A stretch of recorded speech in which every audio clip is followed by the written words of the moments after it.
Hello, I'm Josh and I'll be running today's online workshop session. The topic today is confidence, so we'll be working through some techniques on confidence. These sessions are for the Harris.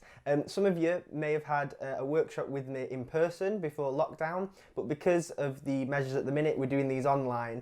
I'm delivering two to start off with.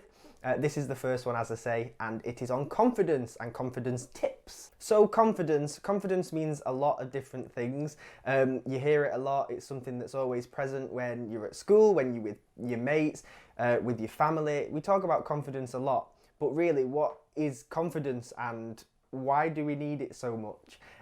What I want to talk about first off is self-confidence. Self-confidence is obviously the confidence that you have and the confidence you have within yourself and your ability. One way to look at self-confidence is looking at some of your fears and some of the things that are maybe stopping you from being more confident in things that you do day to day. Now, before we go into identifying fears, it's always good to look at your experience so far. For example, whoever's watching this now is watching because the Harris wants you to get involved with what the Harris does. And so in that case, if you, for example, felt not so confident about getting involved with a project like this, first of all, look at your experience, look at you, and see how the Harris has asked for you. You know, you're needed, your expertise in whatever that may be. Maybe it's your point of view because of your age, maybe that's because where you live. But in this case, the Harris wants you because you've got stuff that the Harris wants to know and wants help on. So first off, if we look at experience and you try and maybe have a look at the stuff that you've got experience in already. So for example, you may be experienced in public speaking. You may have done that a few times. You may be experienced in writing. You may be experienced in working with teams. Now those things, once you identify those, sometimes you've got experience and you're good at stuff, but without actually reflecting on it, you've not noted it, and so then there's sometimes some maybe worries around it.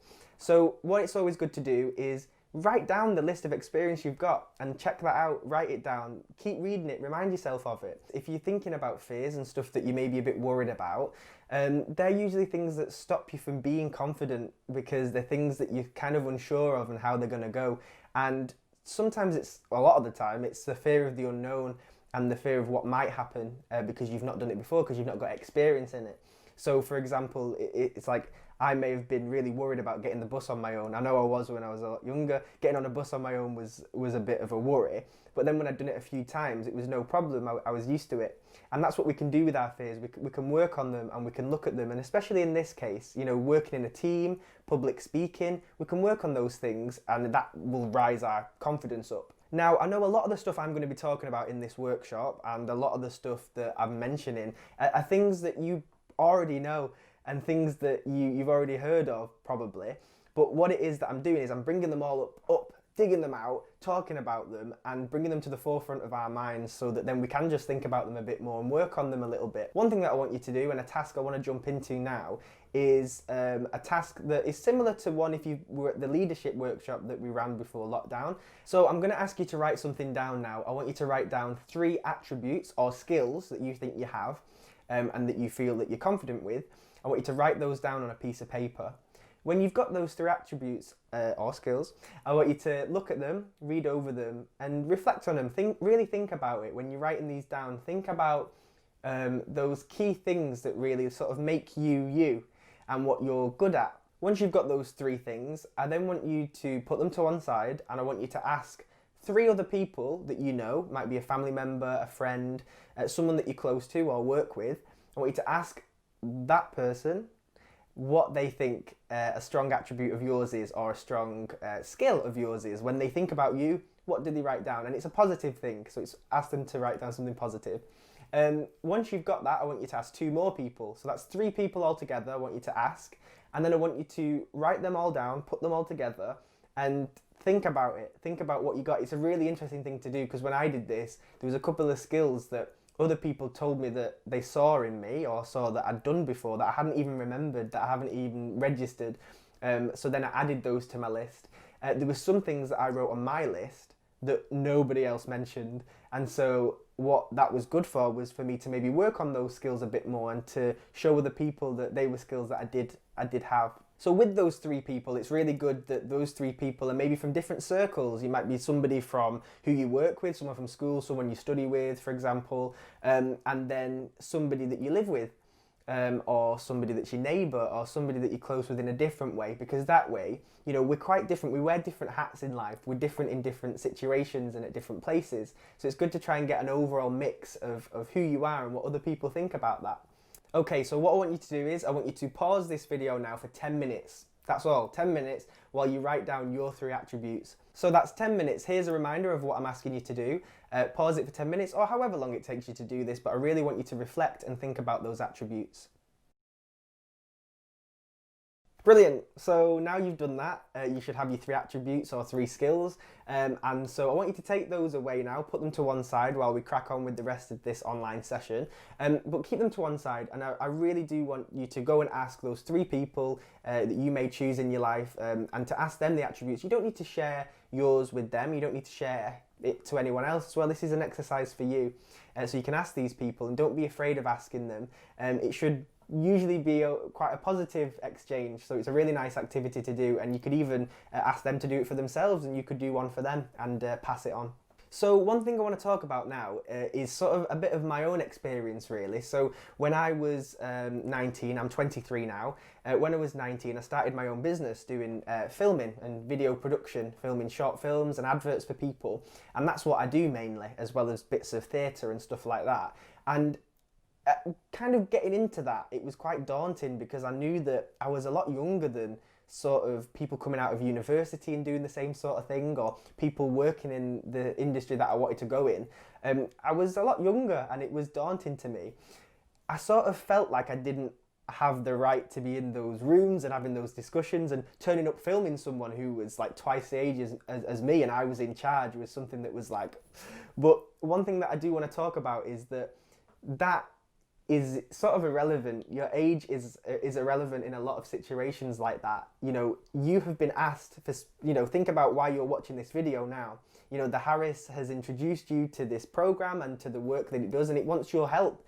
We want your advice, we want your guidance, because it's really valuable and it's what's missing maybe at the moment.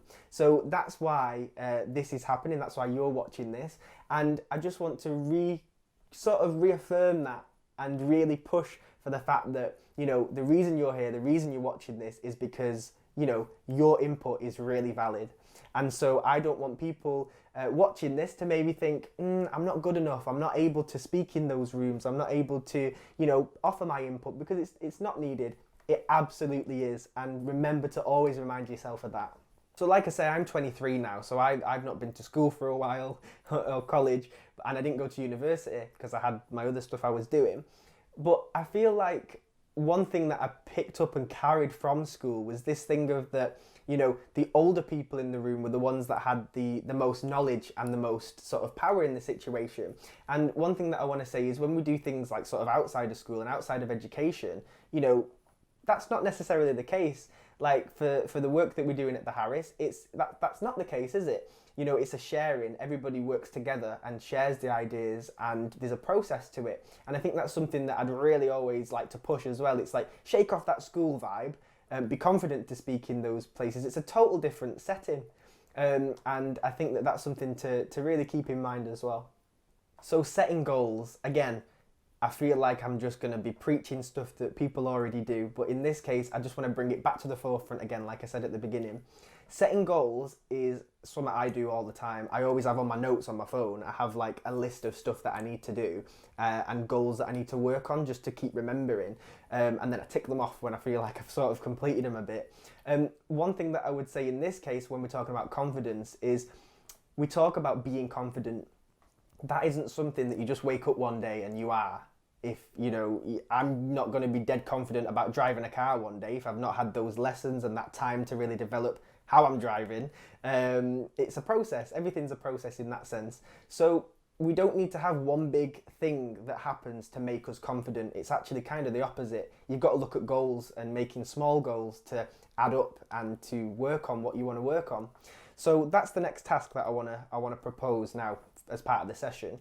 I want you to really think about goals goals that you want to work on.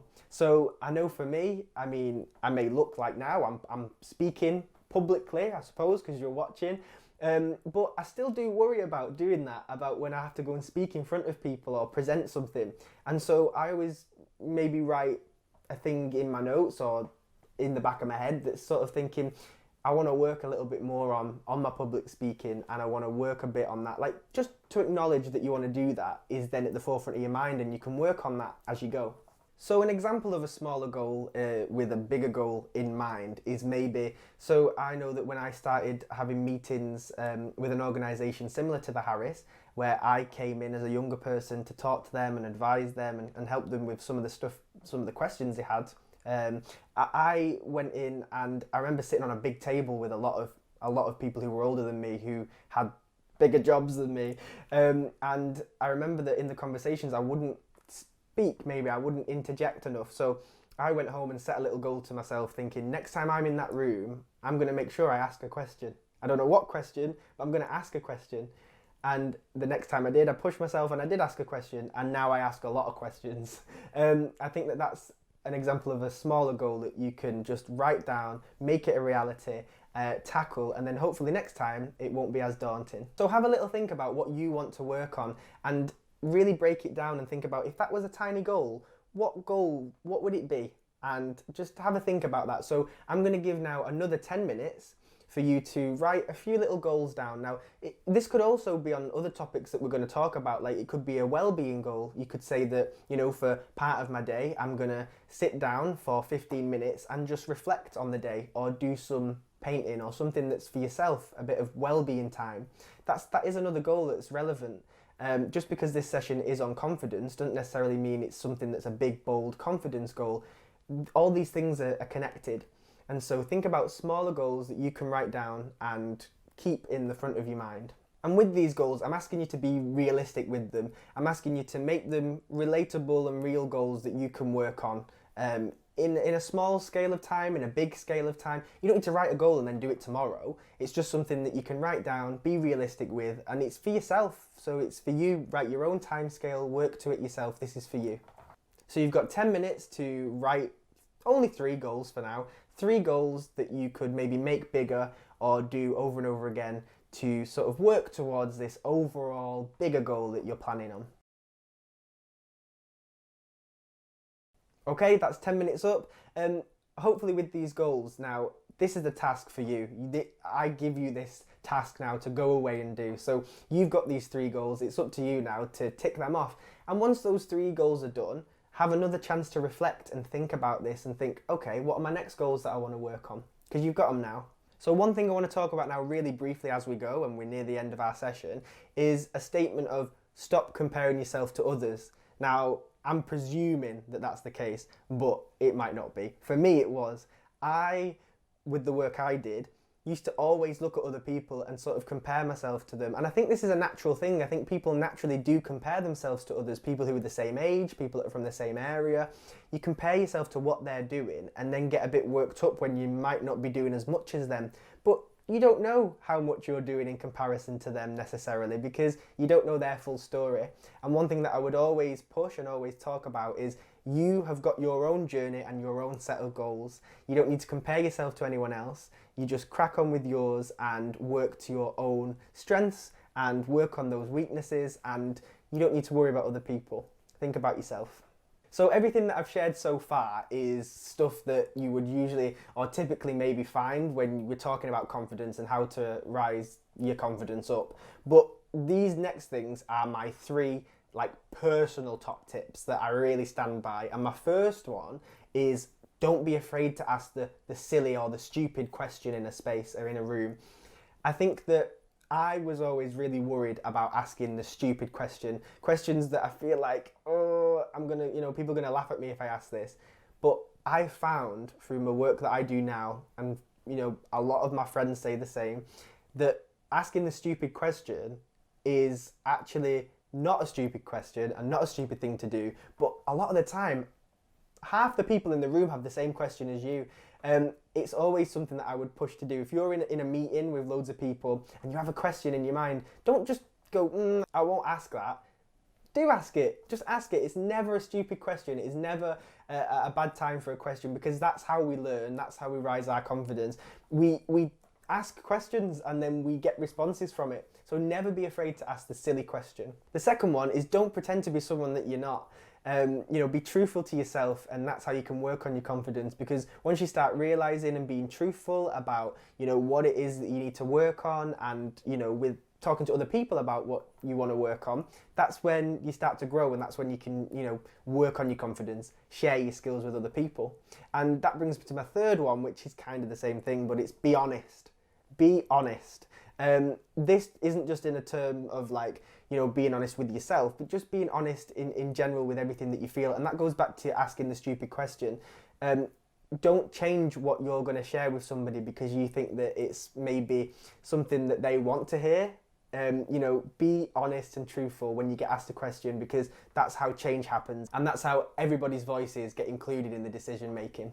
Reflection and download. This brings us sort of to the end of our online session, but it's something that I want to use as a task, as well as, using it as something that I want you to take away from this. So reflection and download is something that's really important for me. When I go and do a public speaking session, or when I go to meetings, I always take time afterwards, maybe while I'm on the train or on the bus or sat in the car, or even at home when I get back. I take the time to reflect on how it went. I don't just put it to the back of my head and go, oh, that was too awkward. I put it there to look at. I think reflection is important with everything, and I'm sure you do use reflection and think about things in different ways. But in this specific way, it's so important to just look at what went wrong, what went well, and then remember it for next time. Why wouldn't you do that? And I think that now, a lot of the time, as soon as we leave a space, or I'm straight on my phone, I'm straight looking on social media and stuff, or texting someone. But use that time instead to maybe just reflect on how that specific interaction or event went. One way that you can do this is maybe by, writing it down. Or, like I say, I use my phone all the time. I write things in my notes all the time. You can also write on a piece of paper, or just do it in your head. But for now, the task that I'm going to say is to write down 4 things that you want to take away from this session, what you want to reflect on from what I've said so far. Some things I really hope have changed your way of thinking, but more so for you to write these down and to reflect on it. Doesn't just make it you viewing this video and just passively watching, but it allows you to sort of keep those things and take them forward and to download them in your brain. So again, 5 minutes now, just 5 minutes this time, to think about 4 things that you want to reflect on from what we've spoke about today and that you want to maybe take forward. So thanks for reflecting with me. Thanks for talking about confidence with me and for listening for this long. I hope you're still watching. If not, I'm just floating around on the internet for no reason. But thanks again. Thank you to the Harris for this video. And don't forget, this is another reminder, the task at the beginning that you did about the 3 attributes or skills that you've got. Don't forget to go and ask 3 other people what your attributes are, what they think of when they think of you. Don't forget to do that. And I'll see you very soon for our next session, which will be on presenting, public speaking, speaking in groups. We're going to cover all of that sort of stuff. So I'll speak to you then. Thank you.